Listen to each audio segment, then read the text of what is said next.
ҳамасола дар 35 кишвари рӯи олам рӯзи шӯрои пешбурди муносибатҳои фарҳангии барномаи ICCA баргузор мегардад. Ба ин муносибат дар душанбе бо ширкати намояндагони дохил ва хориҷи кишвар ҷамъомад доир гашт. Аз рафти чорабини мазкур ҳамкорони мо гузориш медиҳанд.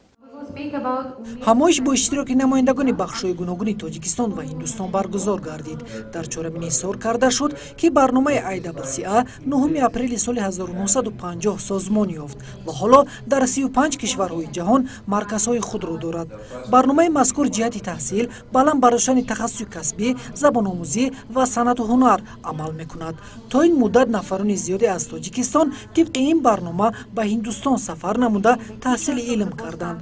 намояндагони ҳукумати кишвар низ дар чорабинӣ баромад намуда қайд карданд, ки имрӯзҳо садҳо хатмкардагони давраҳои омӯзишии барномаҳои ITEC ва ICCA дар соҳаҳои гуногуни ҳаёти Тоҷикистон саҳми арзандаи худро гузошта истоданд.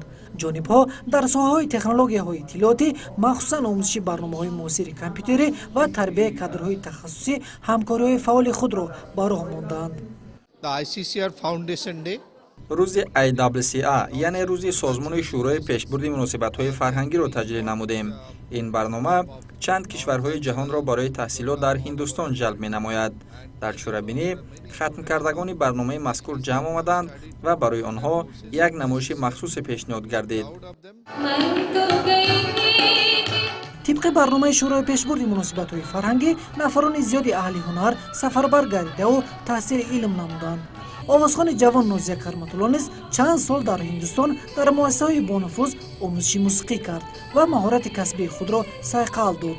соли ҷорӣ 15 овозхони кишварҳои ҷаҳон суруди Вешнав чандтои ҳунарманди машҳури Ҳинд Лата Мангешкарро сароиданд.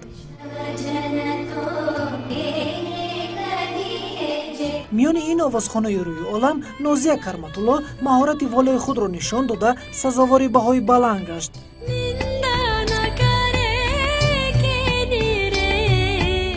дар чорабинӣ ин овозхони ҷавон бо сипосномаи махсуси ҷониби Ҳиндустон қадршиносӣ шуд. коршиносони соҳа баргузории чунин чорабинии оммавию фарҳангиро барои ҳарду ҷониб муҳим арзёбӣ намуданд, зеро ин гуна ҳамоиш равобити фарҳангии кишварҳоро боз ҳам наздик мегардонад.